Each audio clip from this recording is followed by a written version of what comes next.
Hello everybody and welcome back to Rev Left Radio.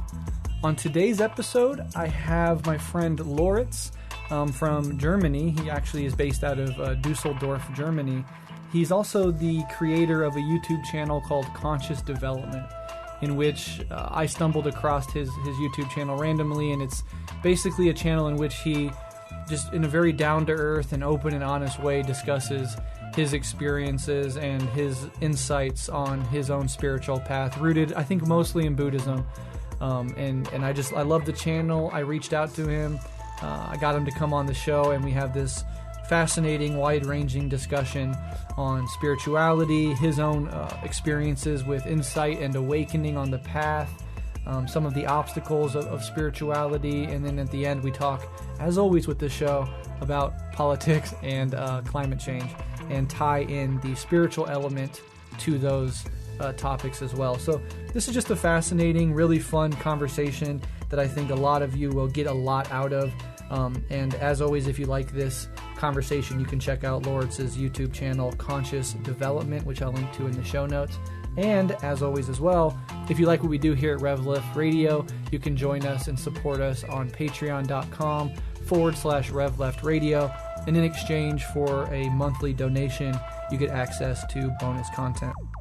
So without further ado, here is my conversation on a wide range of topics with Lauritz from Conscious Development. Enjoy.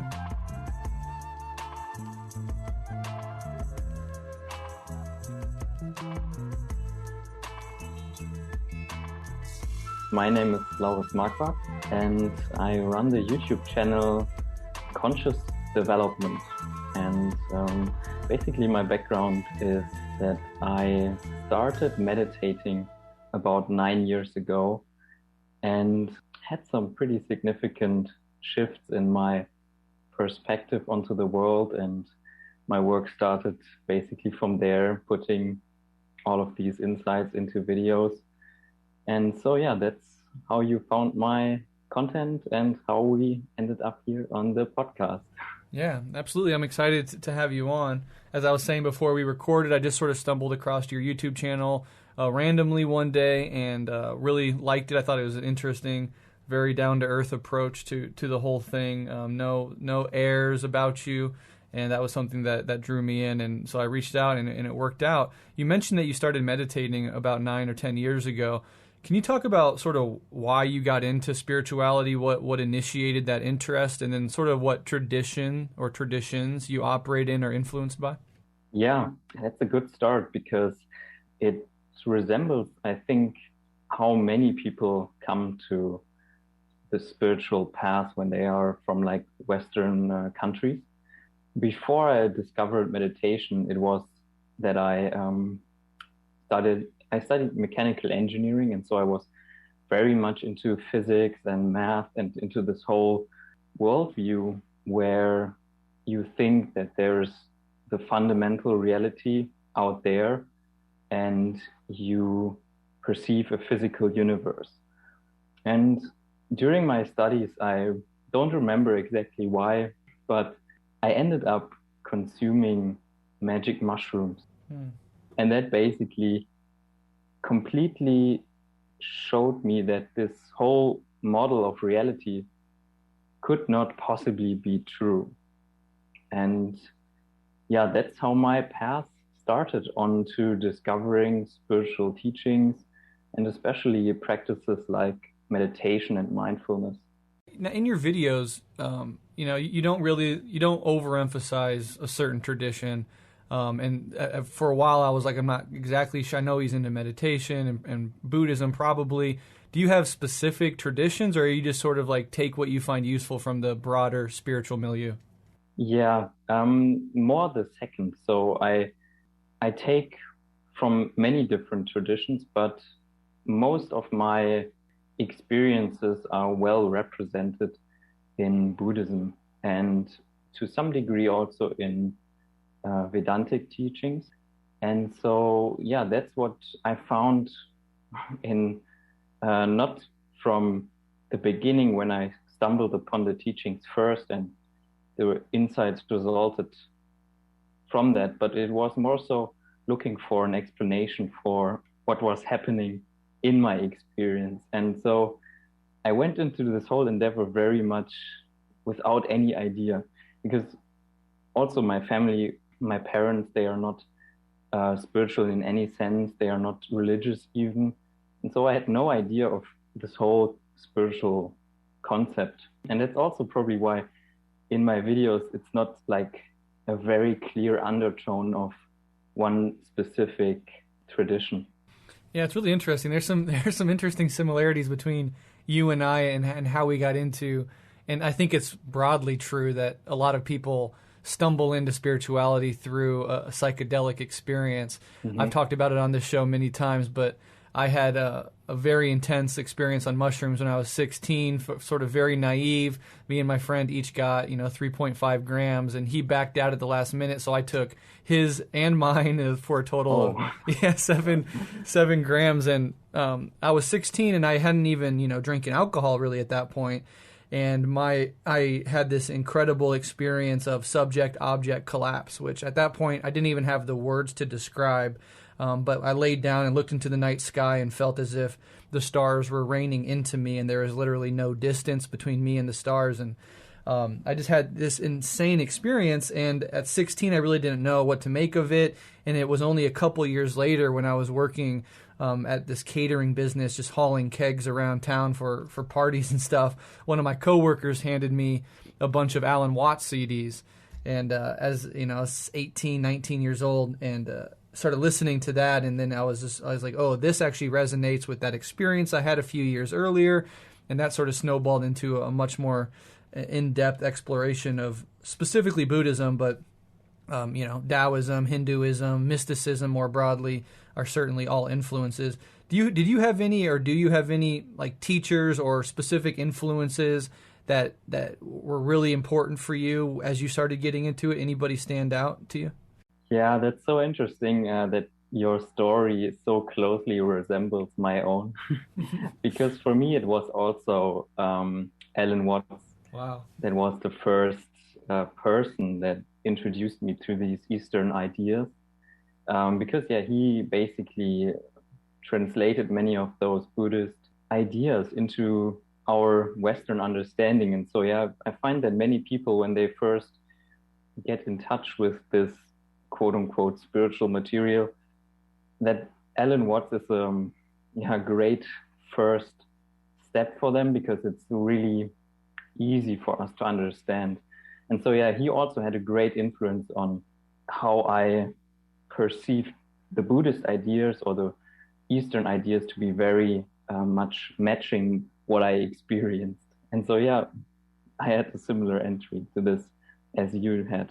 That's wonderful. Yeah, I was also, and you mentioned being into like engineering and mathematics and science, and I come out of a philosophy background. I just have a bachelor's degree in philosophy, but I was very interested in science, and I went through a very intense atheist phase. Did you tie in your atheism to your interest in science? You mentioned your parents are both non-religious. Were you sort of atheist before this, or did you just not really have any religious orientation? Yeah, that's also something I had a deep insight on much later, because at that time I wasn't really aware about what my worldview regarding God or religion really was. Mm-hmm. It was more of like, at that time I wasn't really aware really of what this means for people if they hold such beliefs, what it really does to your way you see the world, and what it did to mine if I didn't have that perspective. And so I didn't call myself atheistic, but in a sense, there wasn't this lens for me. It was purely scientific, like there was this Big Bang, and then the universe started, and this is out there, and that's real, and here I am, this human in this vast universe, and that's basically, I think, how most people perceive the world, even though they may be Christian or Muslim or other religions. But I think they still, for the majority, they still have this view. Yeah, absolutely. So I want to shift the conversation and talk about an experience that you had earlier that you documented on your YouTube page. I think it was earlier this year, actually. And I was sort of very interested when that video came out. I was like, watching it in rapt attention. Like, this is very interesting how he's putting into words this experience. And it was very clear that this experience was intense by the way, you were trying to put it into words, which in and of itself is quite a challenge. So can you talk about this awakening experience that you had earlier this year and just sort of walk us through what happened exactly? Yeah, in a sense, it's, as you already touched upon, it's mostly impossible actually to put it into words, because that's the fundamental nature of, what you call an awakening experience. It is really the transcendence of all conceptual thinking.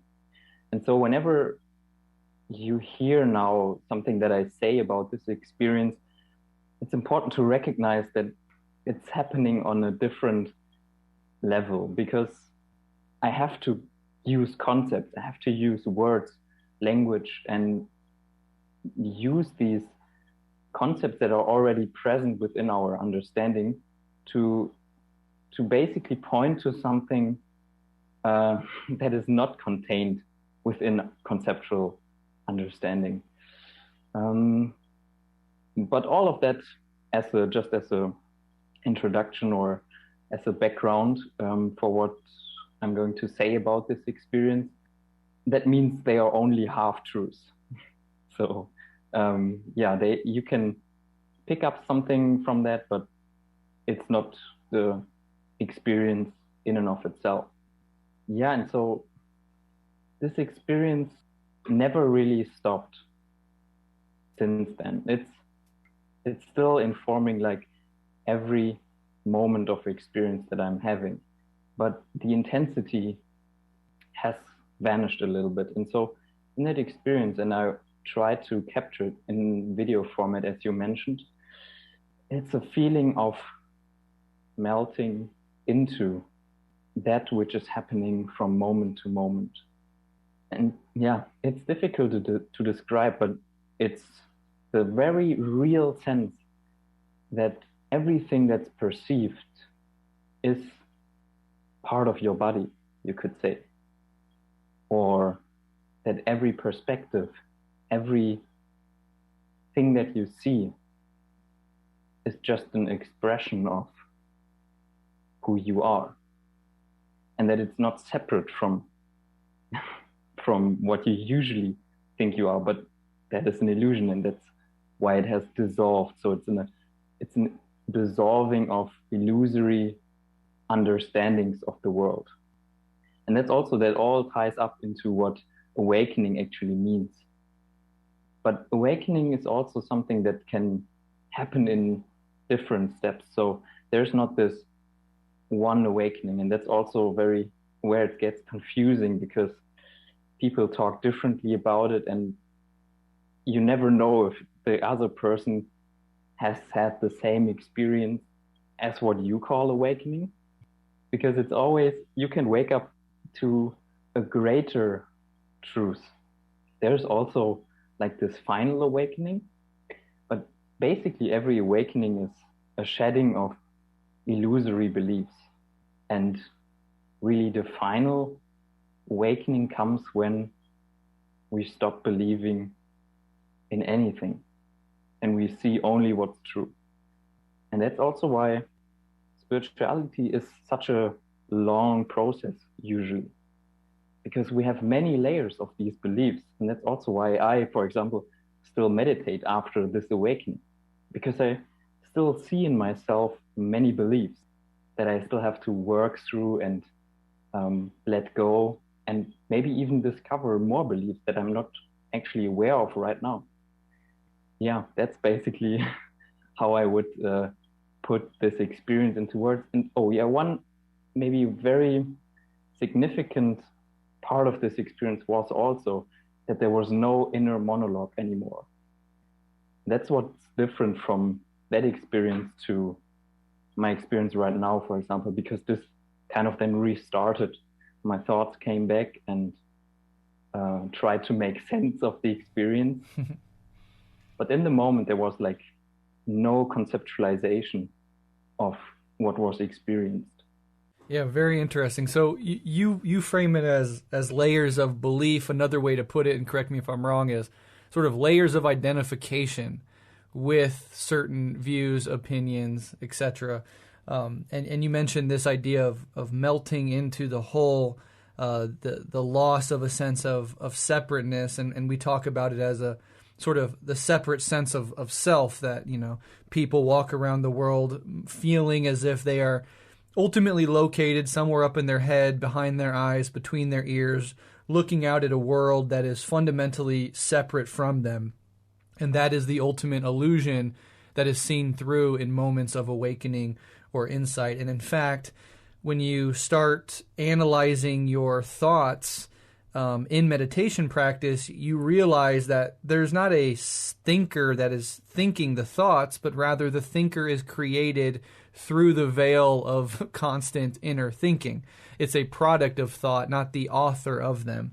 And so that the fact that when you had this awakening experience, your entire inner dialogue dropped away, at least momentarily, is interesting. And, you know, I've listened and talked to many people that, you know, are credibly very far down on this path and have had, you know, credible awakening experiences, or, you know, in some cases claim to have been fully enlightened in some sense, and insofar as that's even possible.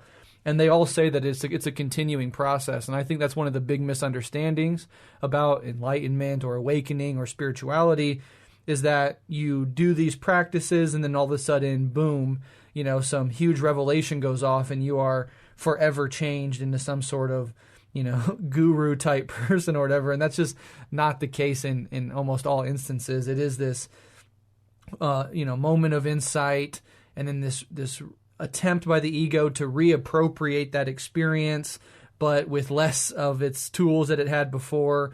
And you know, slowly you continue to practice, and more layers of identification fall away. Do you think what I've said there is more or less fair and in line with what you experienced? Yeah, totally. I agree with all of that. And I would add to it that what you said, that it is not going to happen in an instant, early on at least, maybe after many years of discovering these beliefs and basically destroying them through discovering them as false beliefs. Then maybe after many years, like the final real enlightenment, that can happen in an instant. But why it doesn't happen early on is, as you said, it has many layers. This ego that we identify with, it's not just one single simple belief that we can discover and see as false, and then it all breaks down. It's a very, very strong structure. It's a very strong mental structure that we usually have spent our whole lives building up, usually very unconsciously. Like from the early childhood on, we picked up all the ideas from our environment, and then this whole structure has been built for decades, probably. When you discover spirituality, you're in your 20s or 30s, and then it's a very strong structure. And yeah, as we both discovered this through something like magic mushrooms, that's one of the most powerful ways to momentarily transcend all of the ego structure and all of the beliefs involved. Because in these very strong trips, you have no more access to those concepts. I'm sure you experience that at some point you're no longer able to use these concepts to interact with the world. And then something that lies beneath all of that is revealed. But then, yeah, you come back from the trip and usually ego structure re-emerges, sometimes even stronger than it has been before. And yeah, you're back in your normal everyday awareness, but with the clear understanding that all of that's, yeah, you have the memory of what just happened. And yeah, that's how it usually starts. Yeah, for me with any psychedelic, you know, DMT, acid, mushrooms, etc., as you say, there is like this, the actual experience and then the refortification of the self afterwards.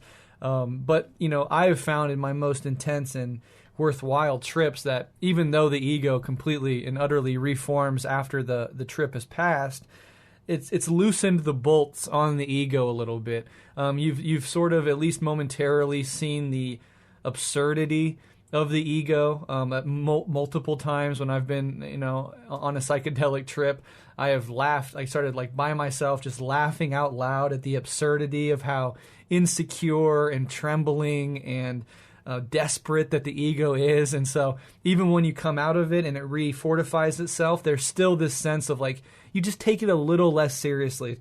That's probably not always true. I'm sure there are people that could have experiences and because of their background psychology come out with a deformed ego or something else. But for me, it's been like a loosening of the bolts of the ego. But I quickly realized, as somebody like Ram Dass talks about very openly, who experimented intensely with psychedelics, thinking that they were going to be the road to enlightenment, hundreds and hundreds of heroic trips.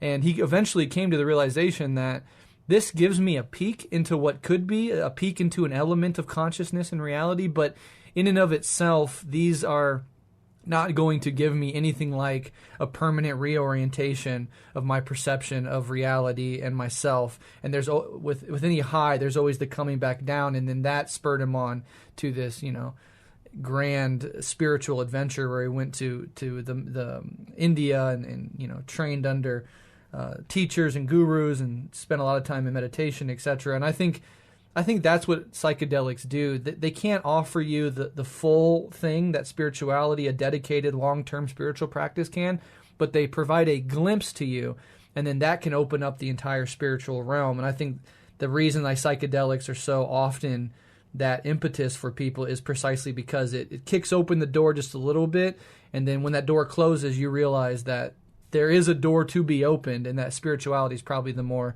efficient, long-term, sustainable way to actually go about getting those insights. Yeah, I would definitely agree on that.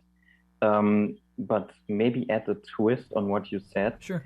And that is, psychedelics, they don't show you truth directly. They do it indirectly. In my experience, at least, they do it by changing the experience that you are having to such a degree that all of what you thought you were no longer makes sense.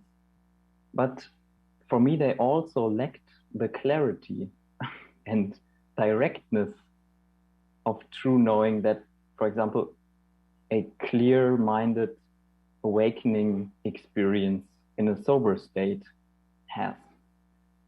Fundamentally, I think, a different mechanism, because they are so crazy, the experience is so different, so unimaginable to the normal everyday ego state.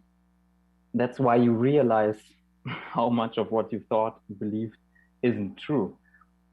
But they have the tendency to make you also believe other things. And in true spirituality, beliefs are not the end goal. The end goal is actually truth, which means letting go of any belief, of every belief.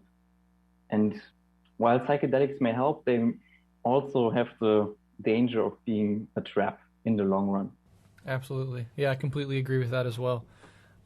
There's more to be said there, but I would like to move on with the conversation, and specifically about this one experience. I'll link to the video that you did on it in the show notes for people who want to dive a little deeper into that particular experience. But I am interested in sort of what led up to that moment of insight and awakening, sort of like how long and how intensely had you been meditating before it happened? You mentioned 9 years, but 5 minutes a day versus 4 hours a day are very different over 9 years. So I'm just wondering sort of what led up to that and how intense the practice was leading up into it. Of course, it varied over the years. I had my phases where I meditated a lot more, and then other phases where some other things in my life had more priority. But in general, for the majority of the time, except for maybe a few weeks here and there, I meditate for about an hour to 90 minutes a day. So that's as a yeah, real dedicated practice foundation, you could say. But then really one technique that has basically been another foundational piece for me is mindfulness practice. And I discovered this really early on, that like being present with what you experience from moment to moment is a very important practice. For me, it was in the beginning because I wanted to learn lucid dreaming. But that practice is really where you could say, which I do most or for the longest period of time in a day, because you can do it while you do other things. It has maybe not the same intensity as like a dedicated hour of meditation, but it has many other benefits. And so I didn't really do anything particularly different for that experience of awakening, because it happened. And it has happened a couple of times before that. And I think actually that was the reason also why I was able to remain relatively calm and take the camera and actually try to communicate what is happening to me. Because some other experiences before that, I really was like panicking. Because the first times you experience that you are, or what you think you are, is dissolving in front of your eyes, that can be kind of unsettling, let's say. And so, yeah, there was nothing special I did to facilitate this experience. And I'm not even sure you can actually do that. In my experience, it just happens more or less randomly. And maybe your practice is just making your mind, or just makes the foundation for that to happen. So, yeah. Yeah, that's interesting. I've heard it put this way as like, it's enlightenment, wakening up, awakening experiences. These things cannot be controlled by your will, and in fact, that's the fundamental illusion that these experiences reveal to be illusions. But by meditation, it sort of happens by accident, if you will. But by practicing these spiritual practices, it's been said that you make yourself more accident prone. So, like, if enlightenment is falling through an icy lake, meditation practice walks from the shores of the lake into the middle, where the ice is the weakest, and you don't have any control of when that ice breaks, and no understanding of how really firm it is underneath. But you're sort of you're setting up a situation where it's more likely to happen. That accident is more likely to happen based on your practices. But there's no ability to control this. There's no like, if I strive and do this practice, it will happen by this time, etc. And I always like that icy lake metaphor. Yeah, that matches my experiences. Yeah. You said it was a little scary, and that you've had those before, and. What exact? I've heard this a lot with people that have these awakening experiences, is that the first one or two, the first few can be very sort of scary and disorienting. Can you just talk a little bit more about that? Because I find it very interesting. Yeah. When this happens, it's like you try to resist it. You feel that you yourself, which you identified with as not the real self, but the perspective that you currently are or have, the ego, we can say. That is a resistance, actually, an inherent resistance to the momentary flow of experience. It is, you could also say, interpreting, trying to control what is actually just flowing. And when this resistance drops away, this panic is arising and then causing an inner feeling of resistance that is trying to re-emerge, but it actually cannot do that because it has just realized that it is non-existent. So it's a little bit, it's trying to do something that's impossible, and you fully well know that in that moment, and you realize it, and you try to hold on, and it slips through your fingers, and it's just you have to let go and relax into the experience. And then there's nothing bad happening actually, but it doesn't feel to you when you see it at first.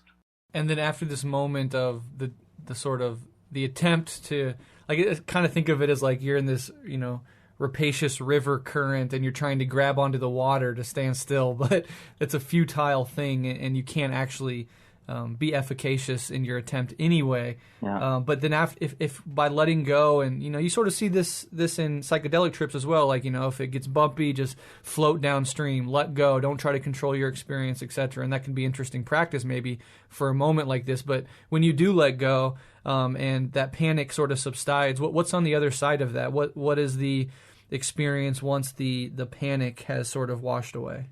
Yeah, that was actually the first time revealed to me in this last instance where such a deep cessation happened, is that once you can let go of this fear of letting go and just go with the experience, it leads to a state of beautiful clarity. It's like you are just content with the emptiness. It's like you're looking at yourself for the first time, at your real self, and you see how beautiful the design is. It's like the most beautifully designed thing that you could ever imagine, and you, with all of your understanding and sense of the world, you are that, and it's so clear, and then you just rest fully happy and content within that realization. And that's what I felt in this last deep awakening. And then you mentioned that your inner dialogue sort of slowly comes back. Your ego tries to reformulate in the wake of such an experience. Can you talk about sort of what's happened since? Has it deepened? Has there been challenges in its wake? Has the ego fully reestablished itself? I'm just sort of interested in what's happened since, because it's been several months, I think, since you've had that experience. As I mentioned, I feel it hasn't really gone all the way back, because somehow my inner state has shifted into, I feel much more connected to my experience, much more engaged. Counterintuitively, I feel more happy, but I also cry more often since then. I feel like the experience I'm having, even though I know it's empty of inherent existence, it feels much more immediate, more personal.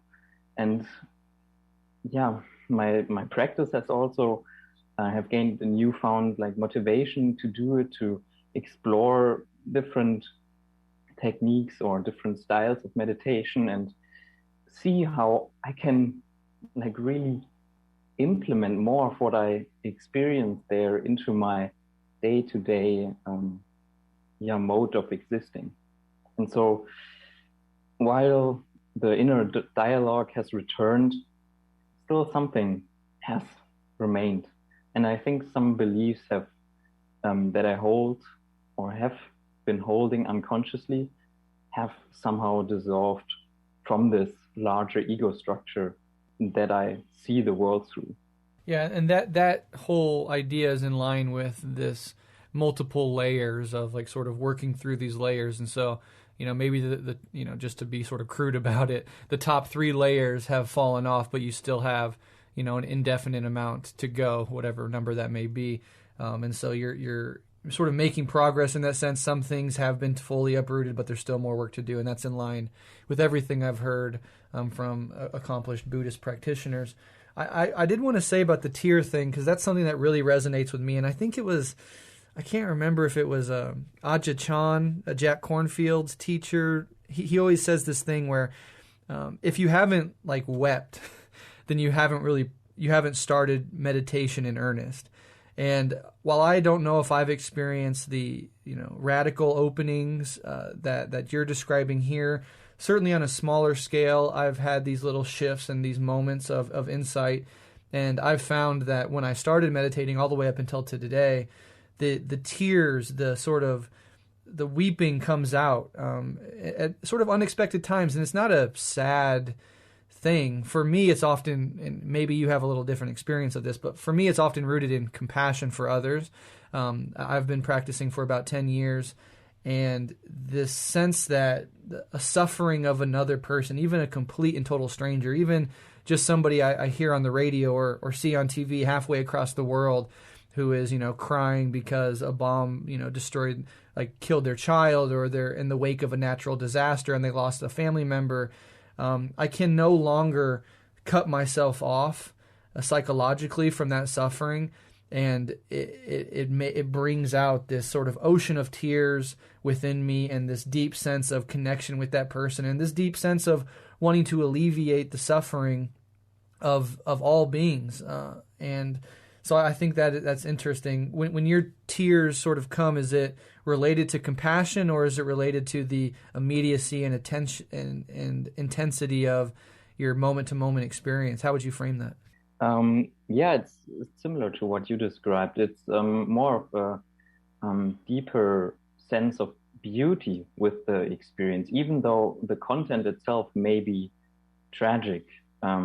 It's feeling the immediate pain with the person or with the world, but also seeing the underlying beauty, because that was what has maybe this experience has facilitated it, but I've noticed it since then, is this underlying clarity of my true self, you could say, is shining through all experiences more. And so it's I'm mostly crying when it happens because of beauty. The last example is I'm not really a huge sports fan, but I watched some of the Olympics lately, and the people that are they are really involved in their sport and they suffer for it, but also they feel great joy when they win. And in the past, it never happened that I that I watched this so engaged, and I had to really, I could feel what they were feeling in those moments, and I had to cry just for the joy of people engaging in these sports events. And so that is really a very newfound connection to experience for me. Yeah, that's beautiful. And I think even if we have a little different experience of it, they're both rooted in a deep connection and an inability to feel separate from the trials and tribulations of other beings. Yeah, and I think that's the shared. Have you ever struggled? Because I'm interested in this particularly, and this actually part of what got me into spirituality is suffering, which is a very common doorway for people. And I've struggled with anxiety and depression my entire life, and have always seen my spiritual practice as a way of at least engaging with that on a deeper level, if not totally overcoming it. Have you ever struggled with those things? And if so, how has your spiritual practice impacted them? And if not, that's totally fine. I'm just curious. My whole journey also probably before even discovering spirituality involved, as it has probably for everyone in his or her life at some point, involved some suffering. And this newfound perspective on that spirituality gives is deeply helpful in those moments of suffering, because they are no longer the suffering that you experienced them for previously, or that you thought they were. Because really what this work does to your suffering is it reveals the many layers that are to the experience that we call suffering. And it's not all inherent in the experience itself. In Buddhism, they call it the second arrow, or avoiding the second arrow. And that just means that with mindfulness and present awareness, you avoid many of the downstream effects of a painful event, which we cannot avoid. We have these experiences in our lives, if that's physical or emotional pain, that are probably going to happen to everyone at some point in their lives. And so that cannot be avoided, but much of the actual suffering is not in that experience itself. but it comes from what we make of that experience, and discovering that that is in our, that we have the ability to modulate that and really reduce our suffering through how we see it. That's one of the greatest benefits of spiritual work. Very well said, and it completely resonates with my experience as well. And it's transformed my experience moment to moment of some of the more, negative emotional states like anxiety, like depression, like anger, to not add, as you would say, that second arrow of trying to get out of it, trying to writhe under it, trying to escape it, looking forward into the next few moments and anticipating that pain to continue, but actually just being with it in the present moment as a sensation in the body, and just reducing it to that and experiencing it. It's not running away from it. It's quite the opposite. It's completely and fully being present with it. And that shift, that move, reorients your relationship to it. It doesn't, as you say, eradicate all suffering. And it's not like when you have these awakening experiences, you never have a negative emotion again. That's sort of some of the misunderstandings that people can have about it. But it does reorient your relationship to that suffering in such a way that you don't compound it. You don't add to it unnecessarily, which, most people do most of the time. Yeah, and that's also especially true for just everyday experience with like the minor struggles we have. If that's a fight with a coworker or with the boss or with other people that we are interacting with. Because what happens when you have these difficult situations? Usually that's the one thing you think about for the rest of your day. If it's a major bad experience that you're having, that's not actually anything bad or painful in itself, but you make it that because you are thinking about it for the rest of your week or so. And that's the whole story created around these really just conceptualizations we do of our experience. And so, yeah, many of the uncomfortable experiences we have in our daily life can be avoided through this consciousness work. Totally. Can you talk about some of the challenges you've faced on the path? Because I've had, spiritual practitioners, many Buddhists on the show, and we've discussed things like the dark night of the soul, and I've been open about some of my spiritual sort of dark periods on the path. And I had some really interesting sort of perspectives on what the dark night is and how it often is this sort of unavoidable aspect of the path. And as you're ripping these layers of identification and repression away, things often will bubble up that might take you by surprise that you didn't even know were there, because part of the awakening experience is to fully face what is there and not to repress or escape or look away from the reality moment to moment. So have you experienced anything like this, any challenges, anything akin to the dark night of the soul, for instance? Yeah, I have, but I have only discovered the concepts around such experiences much later, and learned about what this is, that this is actually something that's known about and talked about in spiritual circles. But yeah, where do I start? This is because I find this is a really important topic, because many people who have experiences of awakening or of deeper understanding of actually true characteristics of this world, they shy away from it or to pursue it further because it's emotionally difficult, because it involves these emotionally difficult experiences from time to time. And maybe in the most general sense, for me, what it has done, it has really kind of robbed me of my vision for my life.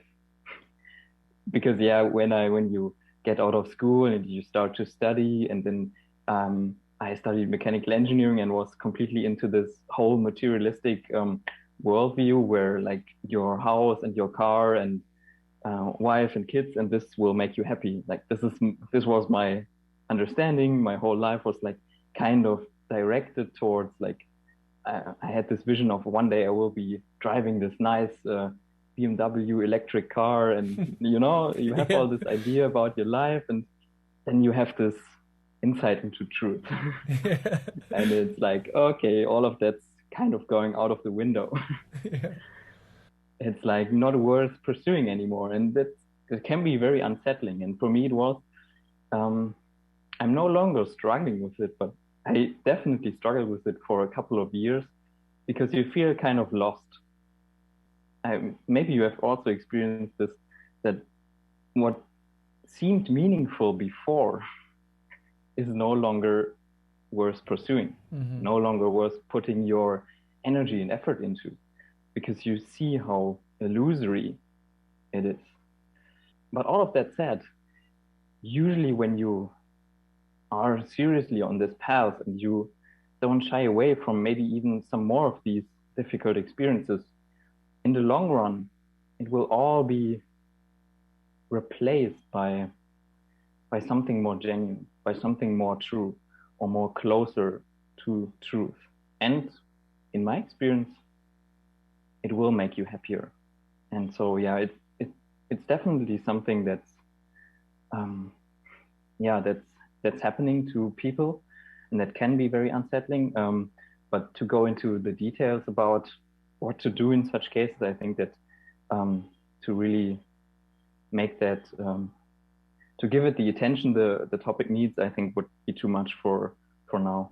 Totally. Yeah, and there's lots of resources out there. There's Willoughby Britton does interesting work on this. You can just search Dark Night of the Soul, spirituality, and come up with some interesting stuff if you want to dive deeper into that aspect of it, which, has sometimes been neglected in spiritual communities, especially with a lot of naivete around, if I do these spiritual practices, I'll just get happier and happier and better until one day I'm perfect. And that's sort of naive, and it's worth deconstructing that for people that are genuinely interested in the path to get rid of some of those illusions from the outset. I'm wondering, though, you seem, and maybe I'm wrong, and I can only get so much from your YouTube channel, but that more or less you're sort of on the path alone, but I don't know, do you have teachers? Do you study under somebody? Do you have a spiritual community? I live out here in Omaha, Nebraska, in the middle of red state America, and while there are some resources, it's very limited, so I found myself being very much on my own. No family or friends have, been interested in this stuff, and I haven't had any community, and I feel like at first I was like, well, that's fine, I can do it by myself, but as the practice unfolds, it seems more and more necessary for me to have maybe the support of a community, if not a teacher. I was wondering if you have any relationship to that. Yeah, in Buddhism, they also emphasize this fact that we, as human beings, need this social aspect, that we need our community that we can relate to, and that is at least on a similar path and has similar goals to us, to be successful at this long term. So from that perspective, yeah, it makes sense to strive to have other people with you on the path, but also I would say for people listening to this who are really want to pursue this, is don't think that you need that or you cannot start at all. It's more like with today's technology, we have access to so much information and to so many other people. And even though it's not direct contact maybe with someone who's your neighbor, for example, but the information is there, and you can also engage with people through online forums. And I have done that as well. And I have been lucky to find, which are now 3 good friends of mine in my close proximity, who are on the same path, I would say, or very similarly interested in this whole endeavor of discovering what's true. And I have done so through online forums. But to the question of if I follow a particular teacher, not in real life. So I have no one living here that I ask questions regularly or that I interact with on a regular basis. Yeah, absolutely. I think you make a great point about technology opening up access and conversations that otherwise wouldn't exist. So in the past, in the pre-internet age, perhaps there was more importance on getting in a community and having a teacher, because those were really the only ways to learn and to engage with these teachings in a really deep way. But nowadays, with so many options, you can really do a lot of this by yourself, and particularly getting started. I think you make a great point there that you do not have to wait around to get started. And at some point in your development, if you feel like that's necessary, you can go out and find that community or find that teacher, and they certainly exist, and it couldn't hurt. But I largely, I really do agree with what you're saying there. I want to touch on this question. I was thinking about skipping it because you kind of addressed it before, but maybe you could say another thing or two about it, which is, and this is a question I ask just for people out there that might be like, what's the point? I lose my sense of a self. That doesn't seem particularly interesting or worthwhile. What are the benefits of a spiritual path? They might be asking, like, you haven't convinced me, let's say. Yeah. So what would you say to somebody about that? And maybe one way to frame it is, what are some of the biggest lessons or benefits that you've had in your life based on your practice? That's a really good question, because we all want something out of the energy we put out into the practice, right? We don't just invest time and energy into something that has no benefit for us. And with spirituality, it's twofold. It's in your immediate practice, while you meditate, while you inquire into the truth, and while you do all of that, it's best not to focus on any outcome, because I have to be honest, when you discover truth, there is nothing inherently in it that improves any objectives of your life. Like, you won't gain any more recognition from anybody about this, or earn any money for it, or whatever. It doesn't, like, whatever you are focused on right now, probably none of that improves in and of itself. But then also there is this, what I feel, this overall journey, this overarching development that you go through in order to be able to experience and hold this truth that is very worthwhile. So, for example, I feel much less stress in my day-to-day experience. It's not that I have this as a goal or had this as a goal, but just through the mere fact that my thinking is so much more silent and so much more, it has less meaning for me. So I don't believe everything I think, and therefore I feel less stressed. So it has this benefit for me that I have really felt over the years. And I don't ponder these negative things anymore for so long that are happening in my life, because I catch them so quickly. Like, when something bad happens and I think about it, I almost immediately see that and I can stop it. So that's a very relevant benefit of this work. I mean, it doesn't, it's not enough to be seen from the outside, but for you, for your real, direct, immediate experience, that's very meaningful.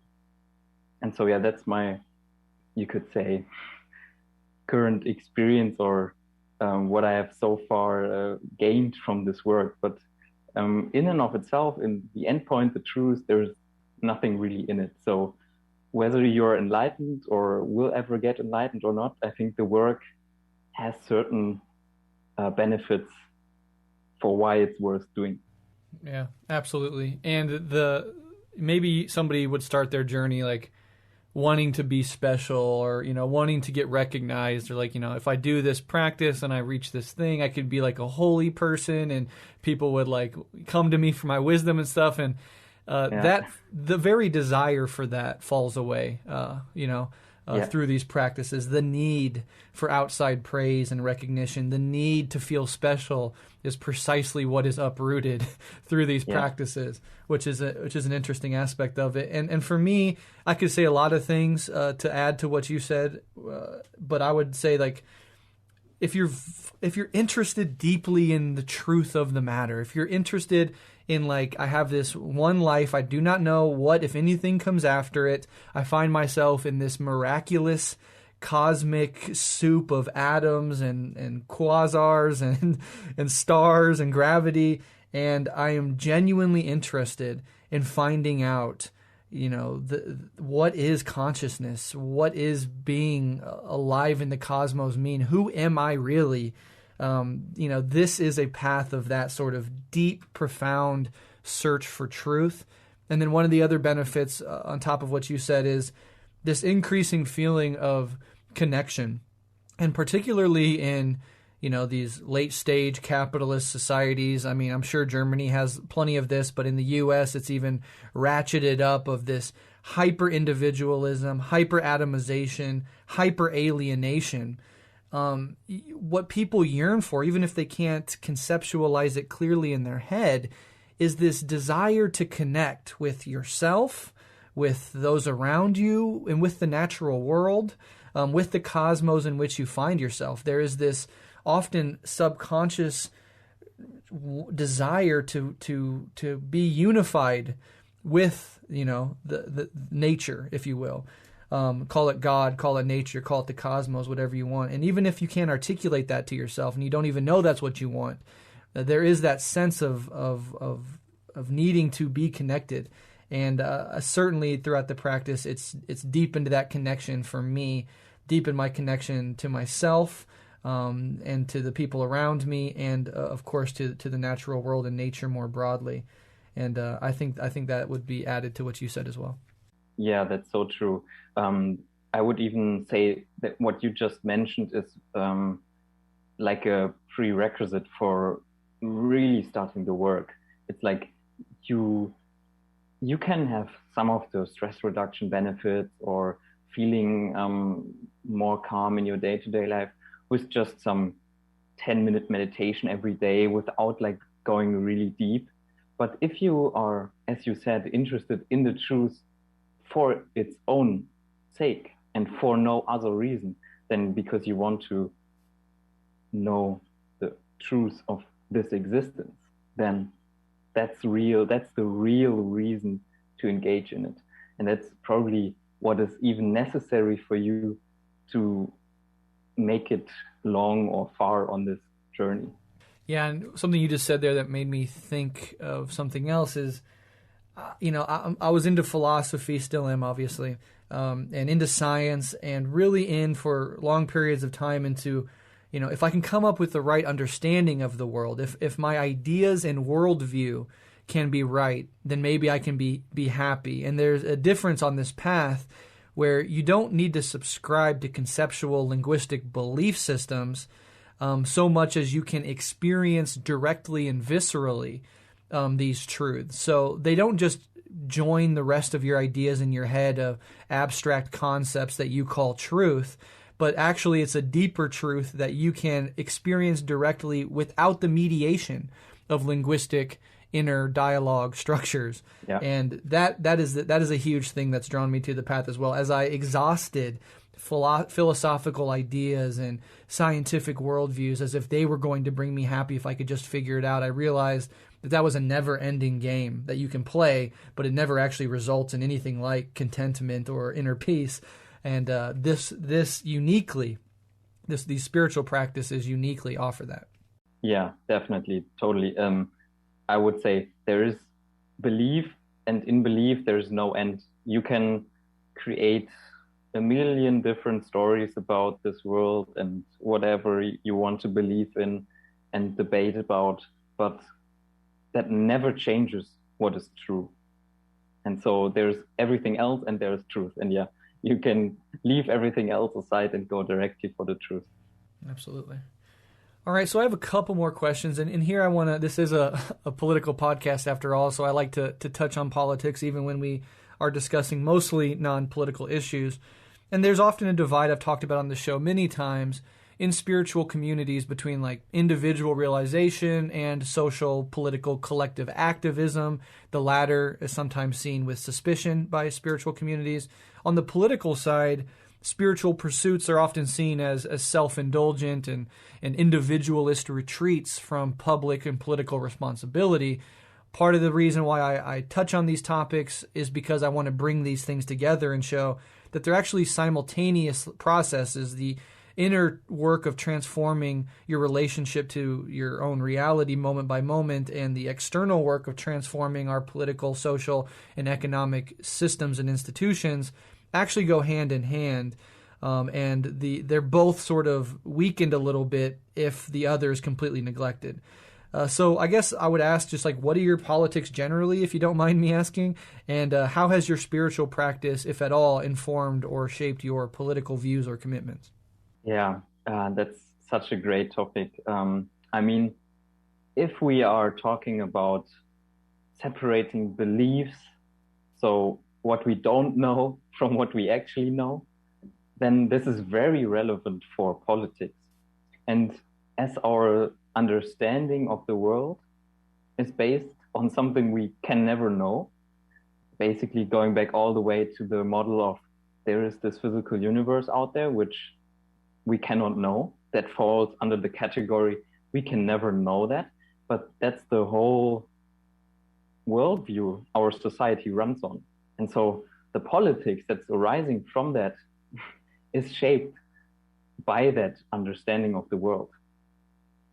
For example, if we would truly feel and experience in every moment that part of our body is actually out there in the world, like we know that the air we breathe are coming from the trees, but we don't feel that.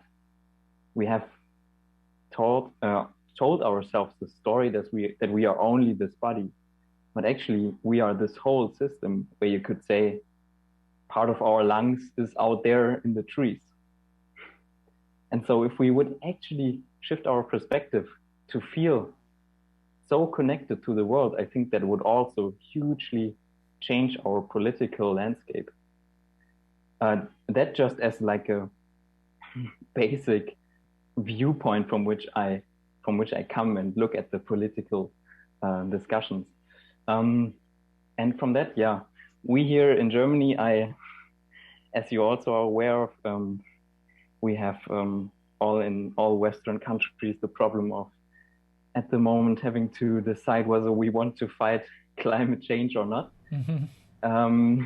In that sense, I'm aware that for us intellectually, climate change is the concept, but I still believe it points to something real. So we have climate change as a problem, and so I find the responsibility for that in all of us. And as we have decided that we vote a party for us to make the decisions for our whole community, I believe we have to vote for parties that will take this as a serious challenge we are facing as humanity right now. And so I'm voting for whichever party is going to mostly impact that problem of climate change positively. Mm-hmm. And in Germany now here, that's the Green Party. Right. Yeah, and in addition, I think to the voting aspect, which I mean is crucial. I mean, here in the U.S., we had 4 years of Donald Trump, who outright denied that climate change was even an issue, pulled out of even tepid agreements like the Paris Agreement, and opened up public land for private extraction and drilling, and that set us 4 years back of doing anything meaningful. So clearly, getting these far right wing populists who are conspiracy theorists and deny the problem that even exists is an important and necessary step. But also beyond voting, I mean, like the attempt to build structures in our own communities that can, help people in the face of piling up natural disasters. I mean, in Germany, you just had historic flooding. Here in the U.S., we've had historic heat waves and historic wildfire seasons, and that devastates people. And so to build up the capacities in your own community to be able to help people, to organize food and clothes and medicine and water, in addition to whatever the state can provide. And I'm sure in Germany, your state can provide more than our state. We don't even have universal health care, even during a pandemic, for Christ's sakes. So we're really against it here in the U.S. with our libertarian ethos, if you will. But the thing you said about separation and no longer through these spiritual practices seeing yourself as fundamentally separate, I think is really a key point. Because in order to engage in something like slavery or genocide, you have to feel separate from the other, and you have to otherize that person. Clearly in Germany, the otherizing of Jewish people was central to the Nazi paradigm and carrying out the Holocaust. Here in the U.S., the othering of the Native Americans and black people were crucial in genocide and slavery, which this country is built on. But then ecocide, the feeling that you are fundamentally separate from the natural world, creates a situation in which you can throw your chemical waste into that river. You can dig up carbon and blow it into the atmosphere, because the atmosphere, the river, the ocean, they're not me. They are things that are external to me, and if they suffer, it doesn't mean that I'm going to personally suffer. In fact, I can advance myself, my society, my ideas by treating these people and these natural environments as separate from me. But then nature comes around, and that's what nature's doing now, sort of putting a hand in our chest and like, you've done this for far too long. There are now going to be consequences for your actions, and hopefully you can learn the truth that you are not separate from this entire biosphere. And with the pandemic, we realize we're not separate from people on the other side of the earth. And I think with the pandemic and with climate change, our species is being provoked to evolve or perish. The way that you've been doing things for the last several centuries is not sustainable, and it's going to foul your own nest unless you make dramatic changes. And I see climate change, the pandemic, and so many political issues as like this challenge to humanity, like evolve or perish. What do you think about that? Yeah, there is so much truth to what you just said. And the biggest structure I see with the most power right now is probably concentrated in certain economies, or more precisely in a few companies. And a company is also basically just an extended ego structure. It's my company. I am working for this company. So whoever runs that company has an egotistic perspective for that company, and that shapes his decisions. And so all of the major companies, I think there is probably no company in the world that is not driven by this perspective. I have to survive as a company. And while I think there is probably some benefit to competition, we should much rather think in how can we actually most constructively provide what we need without harming the basis for our existence, which is the earth and the ecosystem. And so, yeah, this all interconnects. It's not, what we do is all shaped by our state of consciousness. It's unescapable. By our understanding, our actions are guided and shaped, and so we cannot go beyond our perspective. And so that's really where I think in the long run, I hope at least, spiritual work will improve also the world. If more people engage in that, and that what I see, more people are interested in this. I mean, there's almost nobody I know and I talk to directly that has not heard of meditation or Buddhist perspectives, at least in some minor theoretical sense. And so, yeah, I think this is spreading, and I have the hopes that it will also alleviate the problems we are facing right now with climate change. But I may be wrong. Yeah, and that opens up a really interesting line of speculation that I'm interested in, which is there does seem to be this globalization of interest in these practices that is really unprecedented. Now, I think you've alluded to this, and I've talked about this on previous episodes. Sometimes that can be like co-opted and reduced to Like, you often see like McMindfulness, or this idea that like, let's give our employees 5 minutes of breathing meditation so that they can be less stressed, so they can be more productive. And it's like you're reducing this ancient, beautiful wisdom path to a mere breath exercise and stress relief exercise in order to boost productivity for corporations who often have incentive structures that go against the sustainability of life on Earth. And so there is this co-optive way that it can be introduced, especially when these ancient Eastern traditions get introduced to hyper-capitalist Western societies. They can be distorted in that process. But even in that case, it's reflective of this deeper reality that these practices are spreading.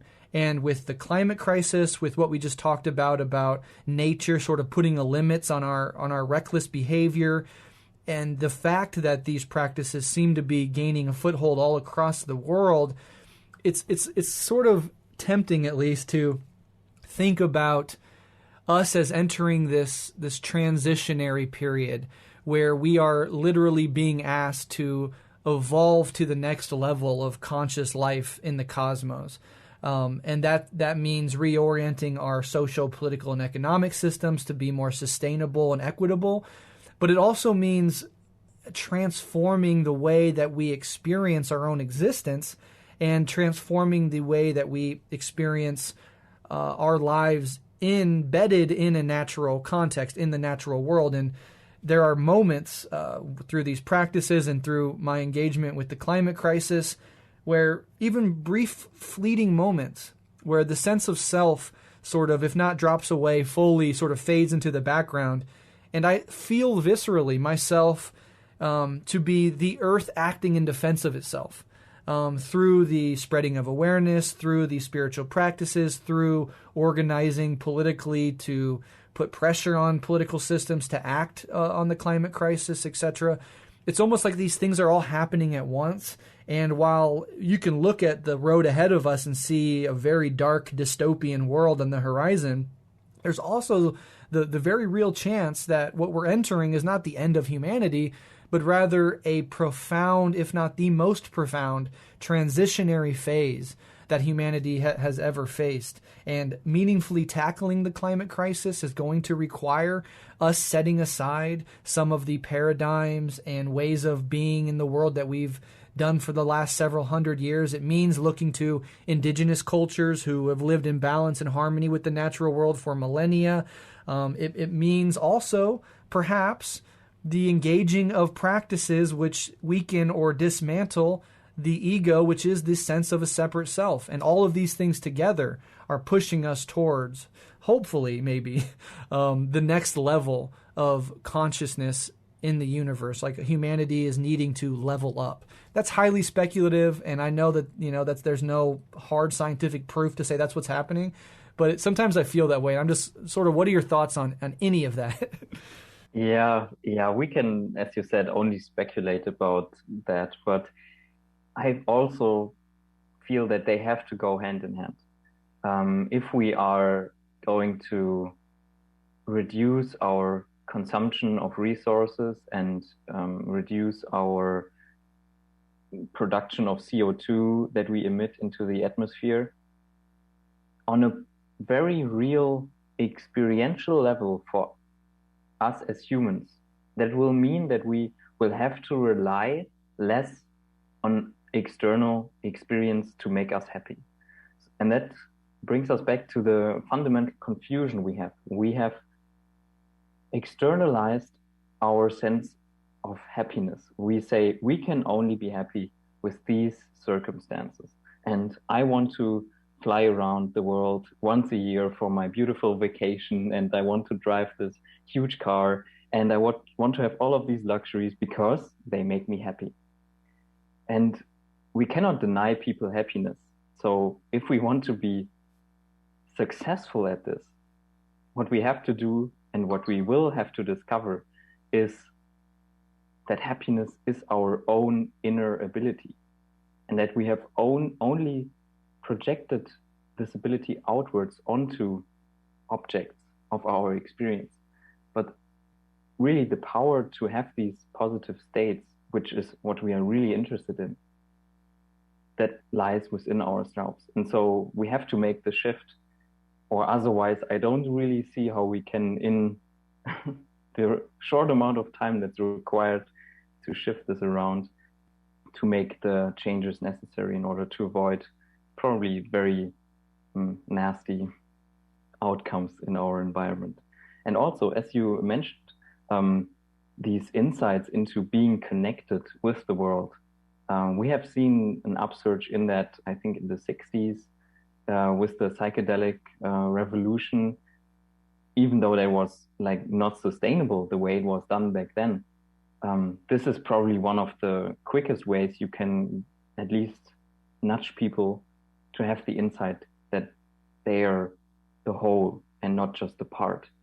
And so I also put some of my hope into recent research that's now been done again with psychedelics, and that maybe we will have in 10, 15 years something or some place in society, some agency where you can go to and you can get like a psychedelic therapy with in a safe environment where you get the substance and you are guided through the experience. I think that would really be something close to a magic pill for changing our state of consciousness. Absolutely, yeah. Incredibly well said, and I completely agree. And one of those emerging things that I was mentioning earlier is precisely this reintroduction of psychedelics into acceptable public mainstream life. There are major universities working on getting, psilocybin passed for treatment of, depression or anxiety in terminal patients. And so those things are definitely coming. How they'll manifest is still uncertain, but one thing is for sure, it will open up the psychedelic experience to more people.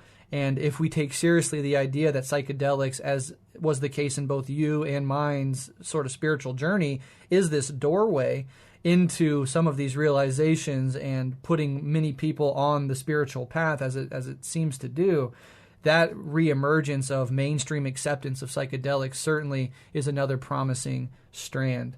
Absolutely. Yeah. Very, very interesting. I'm going to ask you one more question before I let you go, and that's just, what advice would you give to someone who wants to start on a spiritual journey, who listens to a conversation like this and genuinely, has their interest aroused, but doesn't really know how best to go about it, and maybe, can't jump into a 1 hour or 2 hour a day practice right off the bat? What would be some like introductory advice for someone who wants to start down this path? Yeah, that's a very interesting question, because I have no answer from my own experience for that question. I can only, from what I know now, say what could be a good entrance into this whole path. And it is the question that you also mentioned earlier. Am I interested in truth for its own sake?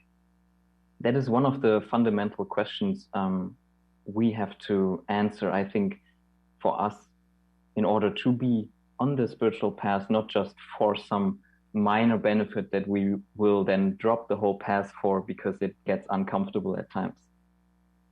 You need to have a strong motivation to do this. Otherwise, I think you won't find in spirituality what you may think it will offer you. But with that said, as in both our experiences, we have had an experience that can then suddenly open you up so much that this path becomes very meaningful to you. It gives you, the psychedelic experience really can give you the deepest insight into what this reality is, and it can shake you for a while, it can leave you groundless, but then it also opens you up to this whole possibility that you can discover truth through spiritual practices. Otherwise, you might not even be open to discover truth. And so that would be my advice, something to consider for someone who wants to start down this path, and to consider doing psychedelics in a very responsible way. I don't recommend it, of course, if it's illegal where you live, and it's not even necessary. If you can answer the question for yourself, if that you are really interested in this, I think it's not necessary, but it can help if to open you up to these ideas. And then, yeah, be open to whatever comes. Try different methods. Even 10 minutes a day of meditation is a great start, and you can always extend it from there. And also, yeah, just maybe for a start, look up some videos on YouTube, even my videos on different styles of meditation. I have some guided meditations that can help you if you are really very much at the beginning with your meditation practice, and that's a great start too. Absolutely.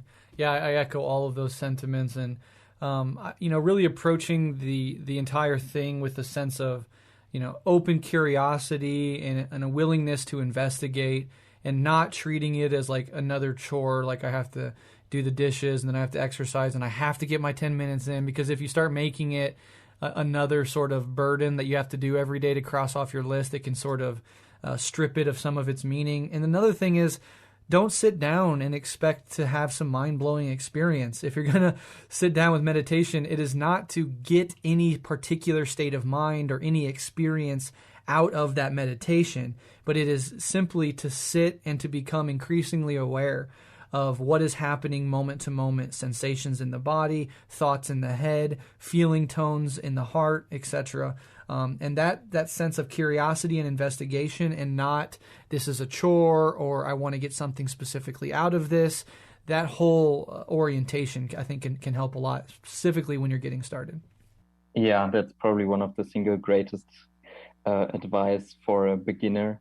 To that, what you just said, I would add, in meditation, when you sit there, just see how happy can you be with doing nothing, with even letting go of your thoughts. Just make this practice joyful. Because as you said, if you see it as another chore and you dislike doing it, how realistic is it that you will do it for years and keep up the practice?